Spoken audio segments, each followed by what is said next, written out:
Role of promoters. पहले तो समझो प्रमोटर कौन है। प्रमोटर वो इंसान है जिसको आइडिया आया है कंपनी शुरू करने के लिए। वो सारे स्टेप्स लेता है कंपनी को फॉर्म करने के लिए। अच्छा, एक से ज्यादा प्रमोटर रहा या ग्रुप ऑफ ऑर्गेनाइजेशन रहे, उनको क्या बोलते हैं? सिंडिकेट। तो इनका रोल क्या है? ठीक है, वो क्वेश्चन है। ये शॉर्ट नोट में आएगा, बड़े क्वेश्चन में नहीं आएगा। 5 मार्क का शॉर्ट नोट एक्सपेक्ट करो एग्जाम में। और ये बहुत इंपॉर्टेंट है, रोल ऑफ प्रमोटर। क्योंकि इनिशियली आइडिया तो इसको ही आता है ना। Promoter gets the idea. अब तुम वर्ल्ड के सबसे बेस्ट कंपनी ले लो, सोनी। छतरी के नीचे लोग बनाते थे इलेक्ट्रो जो म्यूजिक सिस्टम्स है। होंडा साइकिल में इंजन डाल के बेचते था। ये आइडिया उनको आया। फोर्ड गराज में काम करता था, फिर फोर्ड 1903 को फॉर्म हुआ। तुमको ऐसे अनगिनत एग्जाम्पल है जिसको एक आइडिया आया कंपनी फॉर्म करने का। बल्ब का आइडिया एडिसन था, बाद में कंपनी फॉर्म हुआ एडिसन इल्यूमिनेटिंग कंपनी। तुम्हारे पास एन नंबर ऑफ एग्जाम्पल्स है जो आइडिया से शुरू हुए। सो प्रमोटर वो इंसान है जिसको आइडिया आता है किस चीज का, कि एक आइडिया ऐसा है जिसको तुम कमर्शियल बेच सकते हो। आया समझ में? तो जैसे आइडिया आता है, वो सोचते हैं बिजनेस का ऑब्जेक्ट्स क्या है। अभी सपोजिटली तुमको इलेक्ट्रॉनिक या ई व्हीकल का एक नया आइडिया, मार्केट में बहुत कम प्लेयर्स है। टेस्ला अमेरिका में, इंडिया में बहुत टाइम है आने को। अभी लीडर फिलहाल टाटा नेक्सॉन दिख रहा है, टाटा दिख रहा है, महिंद्रा कुछ हद तक है, होंडा हाइब्रिड, ये सब 20 लाख के ऊपर के मॉडल्स है। वेलफायर 90 लाख के ऊपर है। एमजी एक्टर का भी बट कॉस्टिंग 15-20 लाख से ऊपर है। तुमको एक आइडिया आता है 8 to 10 lakhs का व्हीकल। टोयोटा ने भी एक 10 से 15 का रिसेंट लॉन्च किया उसका ये। हाँ, उसका प्राइस रिवील कर दिया, करने वाले ये 26 में जाएगा। 26-27 तुम 30, तुम 10 से 15 लाख का सोचो। एक ई व्हीकल का सबसे बड़ा कॉस्ट बैटरीज ही है। कुछ भी कर लो बैटरीज ही है। फैमिली कार का तुम्हारा आइडिया। अच्छा, टेस्ला के पास एडवांटेज है, बैटरी वो लोग खुद बनाते हैं, इसलिए उनका बैटरी खुद बनाते हैं, कार खुद बनाते हैं। ये एडवांटेज टेस्ला का है, लेकिन अभी मैं इस पर चर्चा नहीं करूंगा, बहुत लंबा हो जाएगा। तो फिलहाल समझो उसको डिसाइड ऑब्जेक्ट क्या है, तुम्हारा फैमिली कार का आइडिया। चलो एक, लेकिन तुमको 8 से 10 लाख रखना पड़ेगा। 25-30 लाख तुम हायर लेवल पे चले जाते हो। आम इंसान के लिए 8-10 लाख। फिर कैपिटल कितना लगेगा? कम से कम 5,000 करोड़। एज्यूमिंग बैटरी तुम बाहर से खरीदोगे, बैटरी खुद बनाने जाओगे 10 से 15 हजार करोड़ लगेगा एटलीस्ट। ठीक है। सो तुम सोचते हो कितना रकम, उद्देश्य क्या रहेगा? Catering to the C, Maruti Mercedes Benz नहीं बना सकता, उनकी इमेज वैसी नहीं। समझ में आ रहा है? मारुति का ऑब्जेक्टिव है to sell cars to the general public, Mercedes Benz to sell cars to the higher income earners, Ferrari to the sports loving and those who can afford, high net worth individuals. 2-4 crore की Ferrari. ठीक है। Rolls Royce, Rolls Royce सिर्फ selected लोग को ही बेचता है। तुम जाओगे खरीदना है, they will say we will decide तुम लायक हो कि नहीं हमारी कार के। ठीक है ना? They will decide, yes, Ferrari and so on. So मतलब वो ये रोल्स रॉयस फरारी जो भी है ना, वो पहले तो खरीदने जाते हैं ना, तो पहले वो मंथली इनकम पूछते वो हैं, लोग सब चेक करने के बाद देखते हैं, है ना? सो पहला पॉइंट क्या है? जिनको आइडिया आता है। उसके बाद कौन सा बिजनेस, उद्देश्य क्या है, कौन से सेगमेंट को टारगेट करना चाहते हो, कैपिटल कितना लगेगा। स्टार्टअप में, शार्क टैंक में क्यों आ रहे लोग? कैपिटल कम पड़ता है ना उनको, कैपिटल का ही प्रॉब्लम है। अब टेस्ला को भी यही प्रॉब्लम आ रहा है। नए बैटरीज उन्होंने बनाया है और डिमांड इतना ज्यादा है, वो बैटरी बना नहीं पा रहे। बड़ा फैक्ट्री उसके लिए लगेगा, उसको और बहुत टाइम लगेगा। तो कितना capital, scale of business. Maruti साल में 15 लाख गाड़ियां बनाता है। यदि ई व्हीकल का उन्होंने लॉन्चिंग डेट बोल दिया, हम 2025 से पहले लॉन्च नहीं कर पाएंगे, उनके पास फैसिलिटीज ही नहीं हो पाएगा तब तक। ई व्हीकल के लिए उनको नया प्लांट लगेगा भाई। ऑलरेडी एग्जिस्टिंग प्लांट रिजर्व है, 40-45% का मार्केट शेयर है, उसको छोड़ के ई व्हीकल कैसे करेंगे? तो मारुति का इलेक्ट्रिक व्हीकल का 2025 में आना है। 22 नहीं, 23 नहीं, 24 नहीं, 25 तक उनको एक नया मैन्युफैक्चरिंग प्लांट ढूंढना पड़ेगा जहां पे वो बनाएंगे। एग्जिस्टिंग 3-4 फैक्ट्रीज होंगे उनके, लेकिन वो 15 लाख कार, 15 लाख मतलब महीने का हो गया ना 1-1.25 लाख, मतलब दिन में 4-5 हजार। और ई व्हीकल को कहां से फिट करेंगे वो लोग? जगह ही नहीं उनके पास। फिर उसके बाद नेक्स्ट क्या है? उसको आइडिया तो आ गया, कैपिटल तय कर दिया, प्लान कर दिया बिजनेस। फिर मेमोरेंडम एंड आर्टिकल्स। सी वो खुद नहीं डिजाइन करेगा, ये एक लीगल डॉक्यूमेंट है, इसमें कुछ गड़बड़ी हो गया तो पेनल्टी और सब कायदा लागू होता है। नॉर्मली वकील लोग का काम है, सॉलिसिटर जो बोलते हैं वो लोग डिजाइन करके देंगे। क्या होता है, मेमोरेंडम तुम्हारा कंपनी का नाम, रजिस्टर्ड रकम, ये सब रहता है, और आर्टिकल ऑफ एसोसिएशन तुम्हारे कंपनी के इंटरनल रूल्स एंड रेगुलेशंस है। तो ये उसको डिजाइन करवाना पड़ेगा, या खुद कर लेगा, लेकिन ये सब खुद नहीं करते, नॉर्मली वकील से करवाते हैं। क्या, मेमोरेंडम आर्टिकल्स। अब सबसे important, approach investors for collecting capital. कोई भी नया idea will have a cost, will have a cost. Zomato ने कैसे नया शुरू किया, सुना, कोई भी सिटी से तुमको अभी कलकत्ता, रसगुल्ला का गढ़ कलकत्ता है तो तुम वहां से मंगा सकते हो। तो जोमेटो ने ब्लिंकिट चालू किया। हाँ, ब्लिंकिट ब्लिंकिट रो जोमेटो का है। जोमेटो पे है। हाँ, लेकिन मुझे नहीं पता, लेकिन मुझे ये पता है कि उन्होंने कल परसों का न्यूज है, ये सी, रसगुल्ला का जन्मदाता कलकत्ता का केसी दास है, it is the creator, so best rasgulla तुमको वहां पे मिलना है।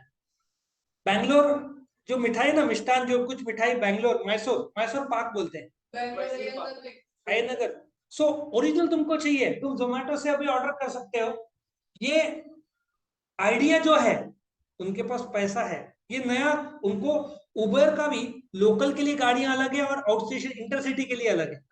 सो तुमको डिसाइड करना है कैपिटल कहां से आएगा। शार्क टैंक तो उसके लिए तो बना है, तुम्हारा आइडिया अच्छा है कि नहीं, ऑलरेडी 2 4 6 महीने से चल रहा है कुछ ना कुछ प्लान, तुमको सिर्फ कैपिटल की जरूरत है। उसके बाद प्रोमोटर्स खुद फर्स्ट डायरेक्टर्स को अपॉइंट करते हैं, और अपॉइंट नहीं किया तो मेमोरेंडम को जो साइन करते हैं ना, मेमोरेंडम को 3 प्रकार से सिग्नेचर होंगे। ओपीसी होगा तो एक आदमी साइन करेगा, 1 पर्सन कंपनी, प्राइवेट कंपनी होगा तो 2, पब्लिक कंपनी होगा तो 7। यदि रजिस्ट्रार ऑफ कंपनीज को डायरेक्टर्स का लिस्ट नहीं दिया तो ये जो सिग्नेटरीज है टू मेमोरेंडम ऑटोमेटिकली डायरेक्टर माने जाएंगे, और सिग्नेटरीज कौन है, प्रमोटर्स है। आ रहा है समझ में, या तो प्रमोटर खुद बोलेगा कि रजिस्ट्रार को इन्फॉर्म करना पड़ता है कागज में, ये लिस्ट ऑफ डायरेक्टर्स है भाई, यदि लिस्ट ऑफ डायरेक्टर्स फर्निश नहीं किया तो रजिस्ट्रार विल एज्यूम जिसने मेमोरेंडम को साइन किया है वही डायरेक्टर्स है। कंपनी को चलाना तो है ना, रजिस्ट्रार को एज्यूम करना पड़ेगा, और मेमोरेंडम आर्टिकल लाखों का खर्चा है भाई, सस्ता नहीं है।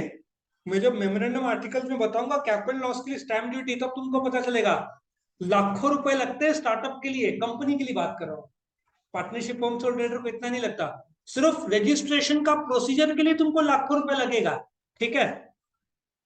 उसके बाद प्रिलिमिनरी कॉन्ट्रैक्ट्स या pre incorporation contracts. Let us assume company का जन्म होता है, आज की तारीख क्या है, 7 सितंबर, ऐसा एज्यूम करते हैं 18 सितंबर को कंपनी का रजिस्ट्रेशन हो गया, होने वाला है, ठीक है। लेकिन तुम्हारा आइडिया सब कुछ इन प्लेस है, ठीक है। ई व्हीकल के लिए तुमने बैटरीज के लिए एक एमरॉन बैटरी सुना होगा, कंपनी का नाम अमारा राजा करके कंपनी है, और एमरॉन बैटरीज या एक्साइड, कंपनी शुरू होने से पहले तुम मालिक हो, तुम मेन प्रोमोटर हो, तुमने कॉन्ट्रैक्ट किया एक्साइड के साथ कि भाई हमको साल में 50,000 बैटरीज लगने हैं।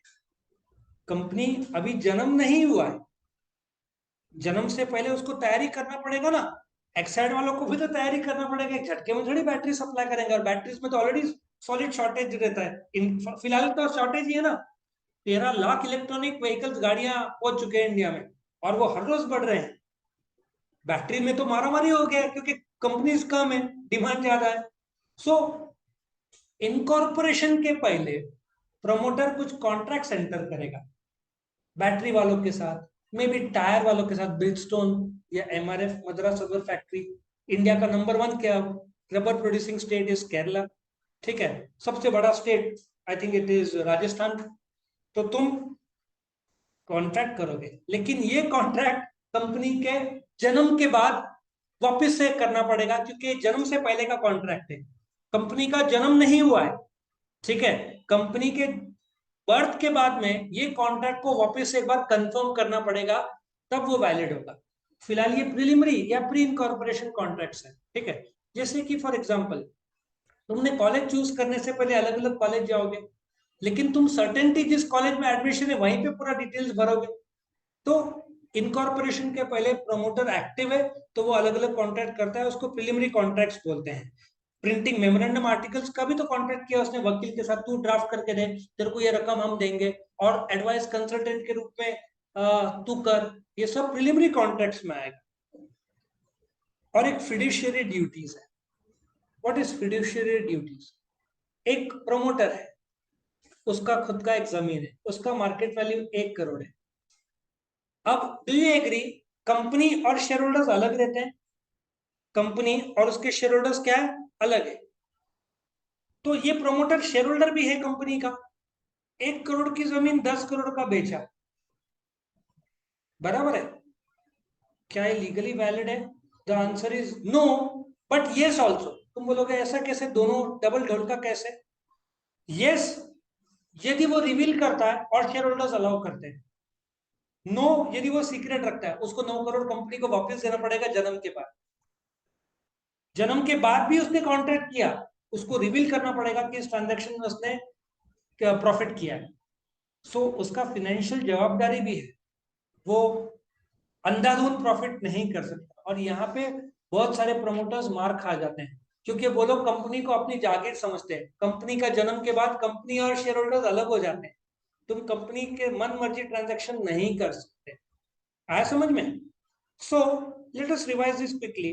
प्रमोटर कौन है? जिसको आइडिया आता है, फिर वो डिसाइड करेगा कैपिटल, रजिस्ट्रेशन के लिए क्या तैयार करेगा, मेमोरेंडम आर्टिकल्स, ठीक है। उसके बाद इन्वेस्टर ढूंढेगा, एक्चुअली इन्वेस्टर ढूंढना ही सबसे बड़ा काम है, ठीक है। जापान में एक सॉफ्ट बैंक है, सुना है किसने? बड़े बड़े इंडिया के पेटीएम, बहुत सारे जगह पे इन लोगों ने इन्वेस्ट किया हुआ है, करोड़ों में। सॉफ्ट बैंक नाम है। सो जो भी नया रहेगा वो कोशिश करेगा सॉफ्ट बैंक को अप्रोच करे कि कर्जा, जापानीज है, ठीक है। सो कैपिटल का, फिर कंपनी को चलाने के लिए उसको डायरेक्टर्स अपॉइंट करना पड़ेगा, फिर प्रिलिमिनरी कॉन्ट्रैक्ट्स करना पड़ेगा। और प्रिलिमिनरी कॉन्ट्रैक्ट्स लेकिन वो कंफर्म नहीं होगा, जब कंपनी का जन्म होगा उसके बाद ही उसको कंफर्म कर सकते हैं। ये टेम्पररी कॉन्ट्रैक्ट है, वैलिड है, बट कंपनी के जन्म के बाद उसको रिकॉन्ट्रैक्ट, यही कॉन्ट्रैक्ट को रिन्यूअल या कंफर्मेशन करना पड़ेगा। लीगली वैलिडिटी प्रिलिमिनरी को नहीं रहता है। लर्निंग लाइसेंस को क्या वैलिडिटी? अल्टीमेटली परमानेंट लाइसेंस ही है ना। लर्निंग लाइसेंस में बहुत सारे कायदे आ जाते हैं, गाड़ी में एल पीछे लगाना पड़ता है, ये सब कायदे रहते हैं। परमानेंट मिल गया तो यू कैन ड्राइव एनीवेयर, तो ये सब है परमानेंट वाली बात।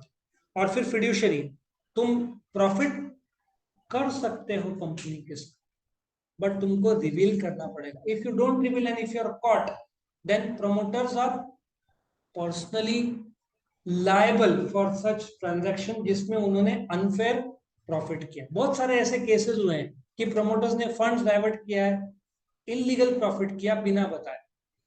प्रॉफिट लीगली अलाउड है, बट बताना पड़ेगा और शेयर होल्डर्स को एग्री करना पड़ेगा, तब जाकर वो वैलिड हो। सो ये था तुम्हारा रोल ऑफ प्रमोटर्स।